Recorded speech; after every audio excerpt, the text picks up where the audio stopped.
Hey guys, welcome back to Contest Prep University. I'm Joe Klemczewski with Adam Atkinson. We're in episode 3 in our off-season training series, and we're going to move into the variables that we've been mentioning, but hit them head on now. So things like frequency, how often do you train a muscle group? Duration, for how long? What kind of load do you use? There are 2 or 3 more variables that are important. But I want to say, Adam, this is something I've addressed more and more because people have used Brad Schoenfeld's work as kind of a definitive answer, which is in general, I will generalize his meta-analysis in that total work in a week matters most.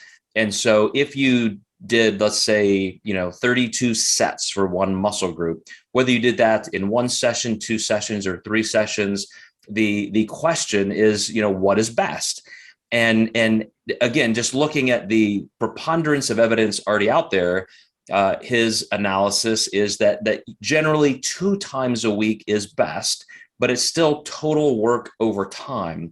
And I think that, again, is just a little too simplified because you can't measure things very effectively like long-term progress. Where are these people at after 2 years, 5 years, 10 years?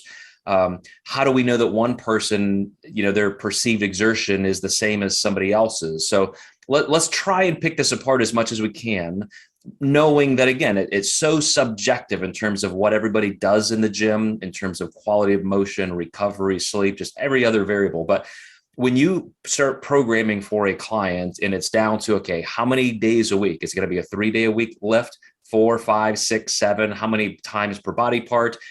Tell me your process, if you don't mind, of how you even conceptualize the progression. Yeah, I always start with the days first. How is the split going to be lined up? I like to allow for flexibility. 90% of my programs are going to allow for that unless somebody needs to achieve something so fine-tuned. I've only had a few clients like this. I'm almost trying to keep them out of the gym because they don't need to grow, but then they struggle without being there. So we find other modalities, just cardio for them to enjoy. But I would say in most general cases, let's say their glutes are weak, I'm going to try to program that in on a 7 to 10 day rotation where they're hitting glutes, 2 to 3 times within that 7 to 10 day rotation. So I'll usually start there, make sure the muscle groups are divided. So there's at least 48 hours of rest between a glute session and another glute session. So kind of lay out the split for the most part. That's usually where I'll begin. And then I do prioritize some strength up front.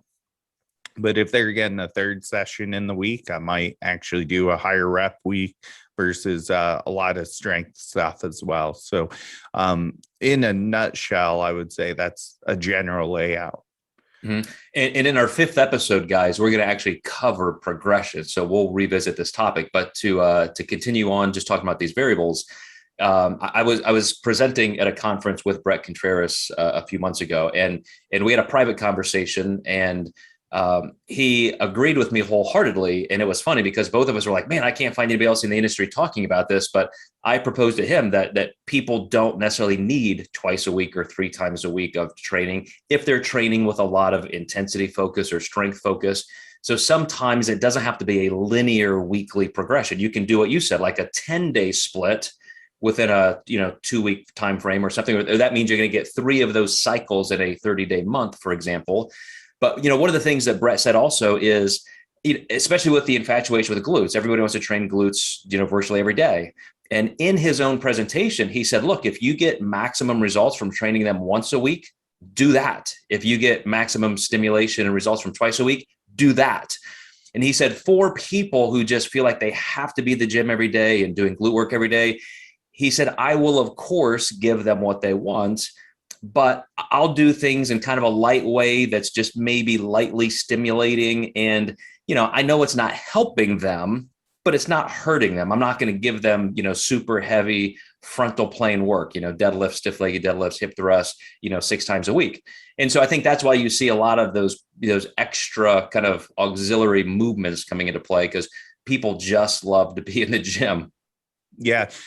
People are really arguing band effectiveness right now. And, is it the greatest? Probably not. But at the same time, you're only seeing the bands. You're not seeing the other workouts that my clients are doing. So that's always the point that I like to argue is, the squats, the deadlifts, the hip thrusts, all these things are being used in conjunction with the band. So we're not only doing banded workouts anymore. However, what people forget are some of the top pros are only doing banded workouts. They're just trying to maintain what they have. So people need to forget what they're seeing, that's what's provided them with those results. They need to think, oh, I need to do what, maybe I'll use Ashley Kaltwasser as an example of what she was doing back in 2013, to get her glutes to where they are today versus what she's doing now.